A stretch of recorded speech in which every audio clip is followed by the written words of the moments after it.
नमस्कार, कोटपुतली एजुकेशन में आपका हार्दिक स्वागत है। मैं पंकज सेरावत उपस्थित हूं आपके सामने महत्वपूर्ण जानकारी लेकर।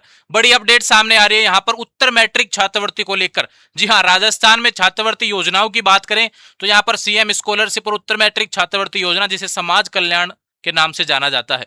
देखो भैया, सीएम स्कॉलरशिप के फॉर्म भरे जा चुके हैं, जो मुख्यमंत्री वाली है उसके डेट बढ़ने को लेकर कोई नोटिफिकेशन नहीं आया। लेकिन बात करें उत्तर मैट्रिक जो समाज कल्याण की छात्रवृत्ति है, जो कि एक सीमित, यहां पर कह सकूं सभी जाति के लोग यहां पर आवेदन नहीं कर सकते हैं। उसमें यहां पर उत्तर मैट्रिक में कुछ ही कैटेगरी हैं जो आवेदन कर सकते हैं, उनके बारे में आपको जानकारी दे देता हूं। हालांकि इसके फॉर्म 2 से 3 महीने हो गए हैं चलते हुए, और पहले फॉर्म भरे भी गए हैं काफी विद्यार्थियों के। कुछ कॉलेजों का अभी डिस्ट्रीब्यूट चल रहा है, मतलब एक तरीके से कि कहीं ना कहीं उनका नाम नहीं आ रहा, डिस्प्यूट चल रहा है ऐसा थोड़ा बहुत। दूसरा, बात करें काफी विद्यार्थियों की प्रोफाइल वगैरह में कोई इशू आ रहा है, इस कारण से फॉर्म नहीं भरे जा रहे थे, और पिछले 2-4 दिन से तो वेबसाइट चल ही नहीं रही थी। अब इसी क्रम में बात करते हैं, यहां पर इस डेट को बढ़ा दिया गया फॉर्म की डेट को लेकर।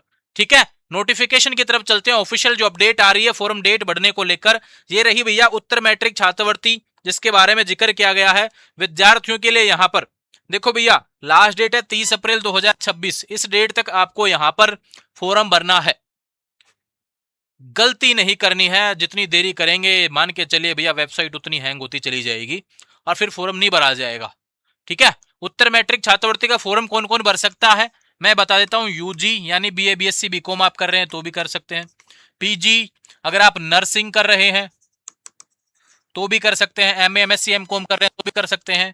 बीएड एलएलबी ये सब कर रहे हैं, आईटीआई बीएसटीसी ये सब कोर्स अगर आप कर रहे हैं, कोई सा भी कोर्स आप कर रहे हो, फॉर्म आप लगा सकते हैं, ये ध्यान रखें। इसके लिए सबसे पहले जरूरी क्या होना चाहिए, देखो जनाधार अपडेट होना चाहिए। इस सेशन का ना 2025-26 का सेशन का नया अपडेट होना चाहिए आधार कार्ड, यानी आपकी डिटेल्स लेटेस्ट बनी हुई होनी चाहिए। और उसमें आयकर प्रमाण पत्र जो फैमिली का होता है भैया, आय प्रमाण पत्र, वो लेटेस्ट अपडेट होना चाहिए, यानी कि इसी सेशन की उसमें आय अपडेट की हुई होनी चाहिए। इसमें 10 से 15 दिन लग जाते हैं अपडेट करवाने में, तो पहले आपको अपडेट करवाना पड़ेगा, उसके बाद में आपका फॉर्म भरा जाएगा। ठीक है, आय प्रमाण पत्र के बाद में आपके लिए जरूरी क्या हो जाता है कि आपको एनएसपी के पोर्टल पे ओटीआर रजिस्ट्रेशन करना होता है। वो जैसे भी आप फॉर्म भरेंगे तो आपको निश्चित रूप से ये जानकारी सारी अवेलेबल हो जाएंगी। कोटपुतली या कोटपुतली के आसपास से हैं तो कोटपुतली एजुकेशन इमित्र है भैया, अपना जो ऑफिस है वहीं पे इमित्र की सुविधा है, उसके माध्यम से आप फॉर्म भर सकते हैं। पता क्या है, नियर सरदार स्कूल, मेन पुलिस थाना रोड पे ही आपको देखने को मिलेगा। सरदार स्कूल से निकलते ही है ना, Kotputli education office and Mitra.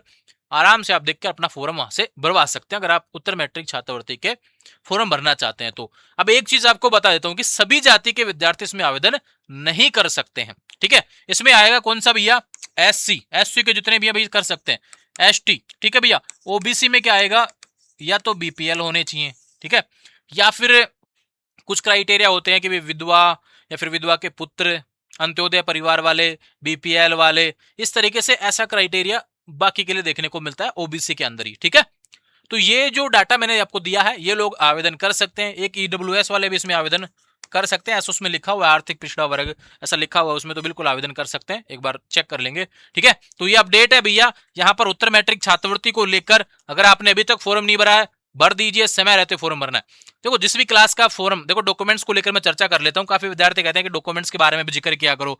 Documents के बारे में, जैसे फर्स्ट ईयर का कोई फॉर्म भरेगा भैया तो आपके पास में क्या होना चाहिए, 12th की मार्कशीट, 10th की मार्कशीट, आधार, बैंक पासबुक, ये सब होना चाहिए। एक पैन कार्ड भी आजकल परिवार का मांगते हैं। ठीक है, और आयकर तो आप पहले जनाधार में अपडेट करवाएंगे ही, ये बाद में अपलोड नहीं होगा। ठीक है, ये जनाधार में अपडेट करने के बाद में ही आपका फॉर्म शुरू होगा। ठीक है, ओटीआर की जो समस्या है, ये ओटीआर जो करना होता है, एनएसपी का ओटीआर छात्रवृत्ति पोर्टल पर ओटीआर अलग से करना होता है, जो कि आपके पास में यूट्यूब पे काफी वीडियो देखना, खुद भी कर सकते हैं। किसी मित्र वाले को इसको लेकर पैसे नहीं देने, अगर आप करवाएंगे तो निश्चित रूप से बात है भाई, मित्र वाले तो फिर पैसे लेंगे जो काम करते हैं। ठीक है, लेकिन फिर भी आप खुद भी कर सकते हैं, इतना काम है ना। ओटीआर खुद कर लीजिए, फॉर्म भरवा लीजिए बाहर से, क्योंकि इसमें अंगूठा लगता है फॉर्म भरवाने के लिए, तो आप खुद से फॉर्म भरना थोड़ा सा पॉसिबल यहाँ पे हो नहीं पाएगा। ठीक है, आने वाले समय में लगातार अपडेट्स आपको मिलते रहे, इसके लिए चैनल को सब्सक्राइब करें। छात्रवृत्ति जिन्होंने पहले भरा है भैया फॉर्म, एक चीज आपको बता देता हूं, समय रहते अपना एसएसओ आईडी खोलकर क्या करना है भैया, एसएसओ आईडी हमेशा ओपन करके देखते रहना है। उसमें एसजेई पोर्टल आता है, उस पे जाएंगे, स्कॉलरशिप वाले जो भी आपने फॉर्म भर रखे हैं उसमें, तो जो भी सेशन होता है जैसे 2025-26 आपका सेशन है, उसमें वहाँ पे कॉर्नर पे लिखा हुआ होता है जो भी मतलब कि ऑब्जेक्शन आया हुआ है, क्या आया हुआ है, वो सारी चीज़ वहाँ पे लिखी हुई होगी। अगर फॉर्म सबमिटेड सही तरीके से हो गया, कॉलेज ने चेक कर दिया, आगे फॉरवर्ड कर दिया, तो सारी जानकारी वहाँ पे लिखी हुई होती है, आपको देखनी आनी चाहिए। समय रहते आप चेक कर लिया करें। पता चले ऑब्जेक्शन आ गया, हमको पता ही नहीं है, 2 महीने हो गए ऑब्जेक्शन को, तो ये गलतियां हो जाएंगी, क्योंकि ऑब्जेक्शन आने के ठीक 30 दिन के अंदर उसको सही करना होता है, ऐसा रूल है। तो जरूरी है, आपने फॉर्म भर दिया है तो भी आपको सतर्क रहने की आवश्यकता है, अभी देखते रहना उसको प्रोसेस, है ना। जब फाइनली डॉक्यूमेंट सबमिट, एक तरीके से कहूँ भैया अप्रूव्ड बाई ऐसे कुछ लिखा आ जाए, तो समझना कि डॉक्यूमेंट्स को लेकर तो सारी समस्याएं अब सोल्व हो चुकी हैं। उसके बाद में पेमेंट सेक्शन होगा, फिर उसके बाद में लिखा है छात्रवृत्ति, उस टाइम आएगी जब आपके ये वर्ड लिखा आएगा ना, अगर ऐसा लिखा आ जाए तो समझना आपकी छात्रवृत्ति आपके अकाउंट में आ गई है। उससे पहले आपको देखने को मिलेगा पेमेंट सैंक्शन, इस समय छात्रवृत्ति आपके अकाउंट में नहीं आती है, ध्यान रखें। ये प्रोसेस के तहत होता है कि भाई बहुत जल्द आपको देखने को मिल जाएगी। ये सभी जरूरी चीजें हैं जो मैंने आपको बता दी हैं। मैं चाहता हूं कि आपसे बातें हों इस उत्तर मैट्रिक छात्रवृत्ति को लेकर, या फिर अन्य कोई छात्रवृत्ति है उससे रिलेटेड, क्योंकि काफी विद्यार्थी फोरम मतलब कि लगाते भी हैं, पैसे भी खर्च करते हैं, डॉक्यूमेंट्स भी बनवाते हैं, और फिर पता चलता है कि यार कहीं ना कहीं हमारी गलती के कारण कोई सी चीज हो गई। हमारी गलती यानी कि आपने कोई डॉक्यूमेंट्स को बार बार चेक नहीं किया, या फिर आपने कोई डिटेल्स ऐसी गलत भर दी होगी, या फिर ऑब्जेक्शन आया होगा आपने सही नहीं करवाया, या फिर छात्रवृत्ति आ भी रही है तो भी आपको पता ही नहीं है कहाँ जा रही है ना। वो सब चीजें हैं, इन सभी को लेकर बहुत सारे विद्यार्थी कमेंट करते हैं। क्या ऐसी समस्याएं आपके साथ में आ रही हैं? बिल्कुल आप कमेंट कीजिए, फिर मैं आपके सवाल, आजकल हमने शुरू किया है कि जो आप सवाल करेंगे ना उससे रिलेटेड वीडियो हम बनाकर आपको प्रोवाइड करवाएंगे, 1 मिनट के अंदर समझाने का प्रयास रहेगा। ठीक वही चीज मैं इस छात्रवृत्ति वाले पे भी शुरू करूंगा कि आप सिर्फ समस्या लिखें।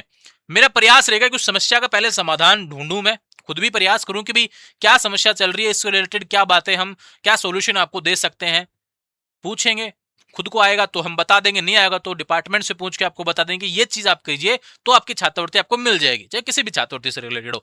तो ये सारी बातें जो जरूरी है मैंने आपको बता दी। आप कहेंगे कि वीडियो काफी लंबा हो गया, सिर्फ एक डेट बढ़ने को लेकर वीडियो था, लेकिन फिर भी छात्रवृत्ति का फॉर्म भरने वालों के लिए, सभी के लिए महत्वपूर्ण वीडियो मैंने आपको दिया है। आपको दिक्कत नहीं आनी चाहिए, समय रहते आप सभी चीजों को सही कर लेंगे, और आने वाले समय में लगातार अपडेट्स आपको मिलती रहे, इसके लिए चैनल को सब्सक्राइब करें। इंस्टाग्राम, टेलीग्राम, व्हाट्सएप चैनल, सभी का लिंक डिस्क्रिप्शन में दिया हुआ है। Thank you.